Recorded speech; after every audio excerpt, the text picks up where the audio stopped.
বন্ধুরা, তাহলে শুরু করা যাক কিছু গুরুত্বপূর্ণ এমসিকিউ প্রশ্ন উত্তর। তবে মনে রাখবে, এই যে প্রশ্নগুলো শেয়ার করছি, এই প্রশ্নগুলো শুধুমাত্র এমসিকিউ আকারে পড়বে না। মনে রাখবে, এই প্রশ্নগুলো কিন্তু এসএকিউ আকারেও আসতে পারে, সত্য মিথ্যা রূপেও আসতে পারে, শূন্যস্থান রূপেও আসতে পারে। যাই হোক, যে প্রশ্নগুলো শেয়ার করছি, প্রশ্নগুলো ভালো করে রেডি করে রেখো। প্রথম প্রশ্ন, গ্রেট কথাটি প্রথম কে ব্যবহার করেন? উত্তর হচ্ছে গিলবার্ট। হিমবাহের দ্বারা পর্বতের পাদদেশে সঞ্চয় কার্যের ফলে গঠিত ভূমিরূপের নাম কি? গ্রাবরেখা। স্ট্রাটোস্ফিয়ার ও মেসোস্ফিয়ারের মধ্যবর্তী সংযোগকারী স্তরকে কি বলে? স্ট্রাটোপজ। চিনুক কি? চিনুক হলো এক ধরনের উষ্ণ স্থানীয় বায়ু। পৃথিবীর বৃহত্তম মগ্নচড়া কোনটি? উত্তর গ্র্যান্ড ব্যাংক। জোয়ার ভাটার প্রত্যেকের স্থায়িত্বকাল বা সময় কত? তোমরা লিখতে পারো 6 ঘন্টা বা 6 ঘন্টা 13 মিনিট। ঠিক আছে, অ্যাপ্রোপ্রিয়েট অ্যান্সার হচ্ছে 6 ঘন্টা 13 মিনিট। ঠিক আছে, পরবর্তী কোশ্চেন, নিচে যে উৎস থেকে বজ্র আসে না, অর্থাৎ কোন উৎস থেকে বজ্র উৎপাদন করা সম্ভব না, সেটা হচ্ছে সৌরবিদ্যুৎ থেকে বা সৌরবিদ্যুৎ কেন্দ্র থেকে। দক্ষিণ ভারতের সর্বোচ্চ শৃঙ্গের নাম কি? আনাইবুদি। নদীর তীরবর্তী নবীন পলল মৃত্তিকাকে কি বলে? খাদার।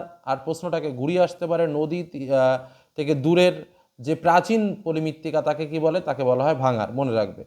ভারতের মৌসুমী বায়ুর প্রত্যাগমন ঘটে কখন? না শীতকালে। ভারতের রাজ্য পুনর্গঠনের মূল ভিত্তি কী ছিল? ভাষা। ভারতের হেক্টর প্রতি ধান উৎপাদনের প্রথম রাজ্য কোনটি? উত্তর হচ্ছে পাঞ্জাব। লৌহ ইস্পাত শিল্পের কাঁচামাল নয়, মানে যে কাঁচামাল নয় তার মধ্যে এই অপশানটা দিয়ে প্রশ্ন থাকে, তো উত্তর স্বাভাবিকভাবে ইউরেনিয়াম হয়, মানে তোমার যেখান থেকে কাঁচামাল পাওয়া যায় না। ঠিক আছে, চলো পরবর্তী কোশ্চেন দেখা যায়। বৈচিত্র্যমূলক মানচিত্রে, ভূবৈচিত্র্যমূলক মানচিত্রে কোন বিষয়টি দেখানো যায় না? আবহাওয়াকে কিন্তু দেখানো যায় না। এটা কিন্তু ভাইটাল বিষয়, কারণ সমস্ত কিছু ভূবৈচিত্র্যসূচক মানচিত্রে দেখা যায়, কিন্তু যা দেখা যায় না সেটা হচ্ছে আবহাওয়া। ভূমিরূপ বিদ্যার গ্রেড শব্দটি প্রথম গিলবার্ট ব্যবহার করে। মাশরুম রক বলা হয় কোন ভূমিরূপকে? গৌড়কে। বায়ুমণ্ডলের যে স্তর থেকে বেতার তরঙ্গ প্রতিফলিত হয় তা কোনটি? তা হলো আয়োনোস্ফিয়ার। শীতল ভারী বায়ু মধ্যাকর্ষণ শক্তির টানে পর্বতের গা বেয়ে নিচে নেমে এলে তখন তাকে কি বলা হয়? ক্যাটাবেটিক বায়ু। উপর দিক থেকে নিচে নেমে আসলে ক্যাটাবেটিক, আর নিচের থেকে উপরের দিকে গেলে অ্যানাবেটিক। গ্র্যান্ড ব্যাংক কি? গ্র্যান্ড ব্যাংক হলো একটা মগ্নচড়া চন্দ্র সূর্য পৃথিবী একই সরলরেখায় অবস্থান করলে তখন তাকে বলা হয় সিজিগি। যেসব বজ্র প্রাকৃতিকভাবে বিয়োজিত হয় না তাদেরকে কি বলা হয়? জৈব অভঙ্গুর বজ্র। মালাবার উপকূলের উপহ্রদগুলিকে কি বলা হয়? কয়াল বলা হয়। ভারতের দীর্ঘতম পশ্চিমবাহী নদীর কি? নর্মদা।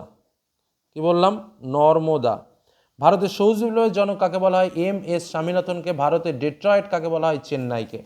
পরবর্তী প্রশ্নে চলে আসি। সোনালী চতুর্ভুজ যে পরিবহনের সঙ্গে জড়িত সেটা কি? সেটা হলো সড়কপথ। ভারতের চা গবেষণাগারটি কোথায় অবস্থিত? জোরহাটে। ভারতের মহাকাশ গবেষণার উদ্দেশ্যে স্পেস প্রযুক্তি অন্যান্য পরিচালনা হয় কোন সংস্থার দ্বারা? উত্তর হচ্ছে ইসরো। ভূমিরূপ গঠনে নিম্নলিখিত কোনটি বহির্জাত প্রক্রিয়ার অন্তর্ভুক্ত নয়? বহির্জাত প্রক্রিয়ার অন্তর্ভুক্ত নয় অগ্নুৎপাত, কারণ অগ্নুৎপাত হলো অন্তর্জাত প্রক্রিয়া। আর বহির্জাত প্রক্রিয়া কি কি? নদী, বায়ু, হিমবাহ, এই সমস্ত ক্রিয়াকলাপ হলো বহির্জাত প্রক্রিয়া। ধনুকাকৃতির বদ্বীপ দেখা যায় এরকম একটি নদীর নাম কি? ভারতের গঙ্গা। ভূপৃষ্ঠের সমান্তরালে আণবিকভাবে বায়ুপ্রবাহের মধ্যে তাপের সঞ্চালন ঘটনাকে কি বলা হয়? অ্যাডভেকশন বলা হয়। কি বললাম? অ্যাডভেকশন। স্ট্রাটোস্ফিয়ার স্তরের যে গ্যাস জীবকুলের রক্ষাকারী হিসেবে কাজ করে তাকে কি? সেটি কি? সেটা হলো ওজোন গ্যাস। প্রশান্ত মহাসাগরে সৃষ্ট একটি শীতল স্রোতের নাম কি? পেরু স্রোত। পৃথিবীকে একবার আবর্তনকালে চাঁদ তার কক্ষপথে যত পথ অতিক্রম করায় জোয়ার ভাটার অন্তর্বর্তীকালের সময়ের পার্থক্যতে দেখা যায় সেটা কত? সেটা হলো 13 ডিগ্রি। তাই তো, 13 ডিগ্রি। পরবর্তী প্রশ্নে আমরা চলে আসি। প্রত্যেকটা প্রশ্ন ইম্পর্টেন্ট, এমসিকিউ এসিকিউ শূন্যস্থান বিভিন্ন রূপে আসতে পারে, জেনে রাখার দরকার। আচ্ছা, পরে কোশ্চেন, বজ্রের ফলে সৃষ্ট একটি রোগের নাম কি? উত্তর হচ্ছে স্নায়ুরোগ। প্রতিবেশী দেশগুলোর মধ্যে ভারতের সর্বাধিক সীমারেখার দৈর্ঘ্য কোথায়? বাংলাদেশের সঙ্গে। ভারতীয় মরুভূমির পূর্ব দিকে আরাবল্লী পর্বতের পাদদেশীয় অঞ্চলকে কি বলা হয়? বাগার বলা হয়। চিকমাগালুর যে শস্য উৎপাদনে ভারতের সর্বোচ্চ উৎপাদক জেলা, সেটা হচ্ছে কফি। একটি সংযোজন ভিত্তিক শিল্পের উদাহরণ কি? উত্তর মোটর গাড়ি। 2011 সালের আদমশুমারি অনুযায়ী ভারতের সাক্ষরতার হার কত? উত্তর হচ্ছে 74.4%। 74.4%। ভারতের জীবনরেখা কাকে বলা হয়? ভারতীয় রেলপথকে। টোপোগ্রাফিক্যাল মানচিত্রের সমোন্নতি রেখার রং কোন রঙে দেখানো হয়? বাদামি। নিম্নলিখিত কোনটি বহির্জাত শক্তির উদাহরণ নয়? উত্তর হচ্ছে অগ্নুৎপাত। ভারতের উচ্চতম জলপ্রপাত কোনটি? সাল্টো অ্যাঞ্জেল। আবার পৃথিবীর হচ্ছে সাল্টো অ্যাঞ্জেল, আর ভারতের হচ্ছে তোমার কুঞ্চিকল হচ্ছে তোমার ভারতের। মনে রাখবে, এটা কিন্তু খুবই ইম্পর্টেন্ট। ভারতের হচ্ছে কুঞ্চিকল। ঠিক আছে। বায়ুমণ্ডলে নাইট্রোজেনের শতকরা পরিমাণ কত? 78% হচ্ছে বায়ুমণ্ডলে নাইট্রোজেনের শতকরা পরিমাণ। পরে কোশ্চেন, বায়ুপ্রবাহের গতিবেগ পরিমাপক যন্ত্রের নাম কি? অ্যানিমোমিটার। যে সমুদ্র স্রোতের প্রভাবে শীতকালে লন্ডন শহরটি বরফমুক্ত থাকে সেটি কি? সেটি হলো উত্তর আটলান্টিক ড্রিফট। পরে কোশ্চেন, পৃথিবী ও চন্দ্রের সর্বাধিক দূরত্বের অবস্থানকে কি বলা হয়? অ্যাপোজি। তেজস্ক্রিয় বজ্রের প্রধান উৎস কোনটি? উত্তর হচ্ছে পারমাণবিক শক্তি কেন্দ্র। ভারতের সর্বাধিক লবণাক্ত জলের হ্রদ কোনটি? উত্তর হচ্ছে প্যাংগং হ্রদ। ভারতের সবচেয়ে কম জনসংখ্যাযুক্ত রাজ্য কোনটি? উত্তর হচ্ছে সিকিম। হিমালয় পর্বতের প্রাচীনতম অংশ হলো কি? টেথিস এবং হিমাদ্রি। র্যাভাইন ক্ষয় পরিলক্ষিত হয়, দেখা যায় কোথায়? পশ্চিমবঙ্গের শান্তিনিকেতনে র্যাভাইন ক্ষয় লক্ষ্য করা যায়। ভারতের ইক্ষু গবেষণাগারটি কোথায় রয়েছে? লখনৌ শহরে রয়েছে ভারতের ইক্ষু গবেষণাগার।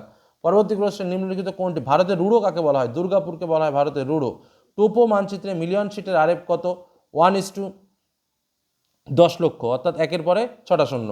পরবর্তী প্রশ্ন চলে আসে।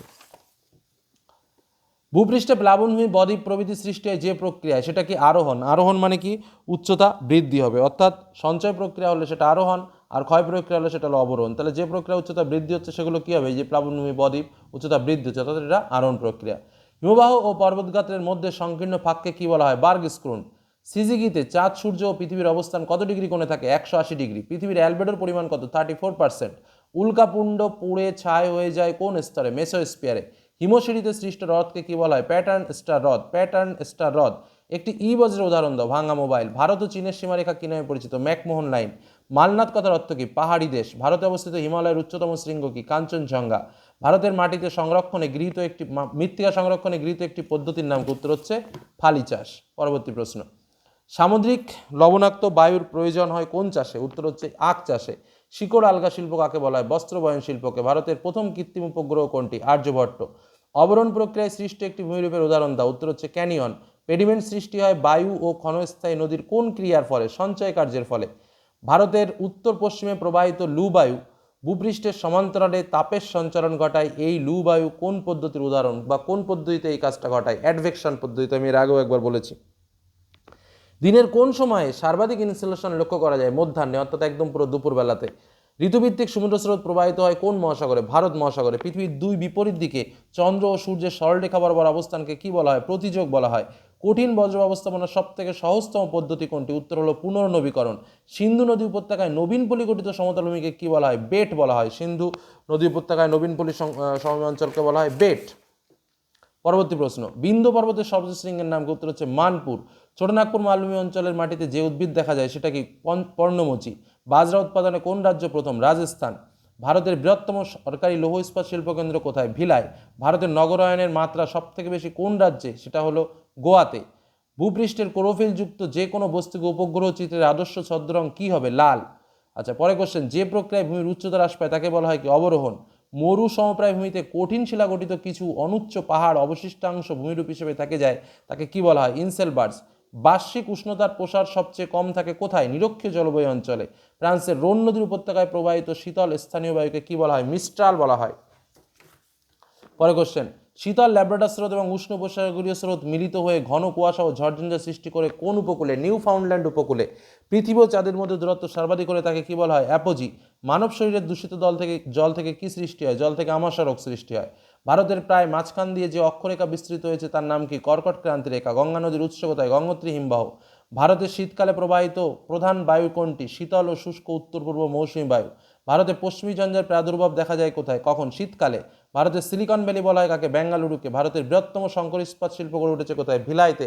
ভারত থেকে প্রেরিত উপগ্রহের নাম কি? IRS। পরবর্তী কোশ্চেন। আরোহণ প্রক্রিয়ায় সৃষ্ট একটি ভূমিরূপ কি? বদ্বীপ। সাহারায় দুটি অনিচ্ছ বালিয়াড়ির মাঝের করিডোরকে কি বলা হয়? গাসি। রাইন নদী উপত্যকার ওপর দিয়ে প্রবাহিত বায়ু কোনটি? ফন। হেটেরোস্ফিয়ারের সর্বোচ্চ স্তর কোনটি? হাইড্রোজেন স্তর। সূর্য, চাঁদ ও পৃথিবীর সরলরৈখিক অবস্থানকে কি বলে? সিজিগি। প্রশান্ত মহাসাগরে প্রবাহিত একটি শীতল সমুদ্র স্রোতের নাম কি? বেরিং স্রোত। বজ্র ব্যবস্থাপনার সর্বাপেক্ষা গ্রহণযোগ্য পন্থা কোনটি? স্বল্প বজ্র উৎপাদন। ভারতের সর্বাপেক্ষা ভঙ্গুর উপকূল কোনটি? কঙ্কন উপকূল। ভারতের নবীনতম রাজ্য তেলেঙ্গানা কত সালে গঠিত হয়? 2014 সালে। ভারতের বৃহত্তম পর্বত কোনটি? চিল্কা। ভারতের একটি উল্লেখযোগ্য খারিফ ফসলের নাম কি? উত্তর হচ্ছে তুলা। পরবর্তী কোশ্চেন। ভারতের দীর্ঘতম সড়ক যে দুটি শহরকে যুক্ত করেছে তার নাম হচ্ছে শ্রীনগর এবং কন্যাকুমারী। ভারতের প্রথম বন্দর কেন্দ্রিক ইস্পাত কেন্দ্র কোথায়? বিশাখাপত্তনম। ভূবৈচিত্র্য সূচক মানচিত্রে বাদামি বর্ণের রেখার সাহায্যে কি দেখানো হয়? সমোন্নতি রেখা। যে প্রক্রিয়ায় ভূমির উচ্চতা বৃদ্ধি পায় তাকে কি বলা হয়? আরোহণ। উত্তর ও দক্ষিণ ভারতের নদ নদী জলবিভাজিকা কোনটি? বিন্ধ্য পর্বত। বায়ুমণ্ডলের যে স্তর থেকে বেতার তরঙ্গ প্রতিফলিত হয়ে থাকে তাকে কি বলে? থার্মোস্ফিয়ার। প্রতি 1 ডিগ্রি অক্ষাংশ বৃদ্ধিতে উষ্ণতা কত কমে? 0.28 ডিগ্রি সেন্টিগ্রেড। পৃথিবীর বৃহত্তম ও দীর্ঘতম সমুদ্র স্রোত কোনটি? আন্টার্কটিকার উপমেরু স্রোত। আর সুপারমুন যে সময় দেখা যায় সেটা কি? সেটা হলো পেরিজি। তো এই প্রায় 150 কোশ্চেন এবং উত্তর তোমাদের সামনে শেয়ার করলাম। এখান থেকে একাধিক প্রশ্ন তোমরা পরীক্ষায় পাবে, এটুকু নিশ্চিত থাকতে পারো এবং প্রশ্নগুলো অবশ্যই ভালো করে রেডি করো নিজের জন্য, নিজে ভালো মার্কস পাওয়ার জন্য। এটুকু বলে আজকে আলোচনা শেষ করলাম। ধন্যবাদ।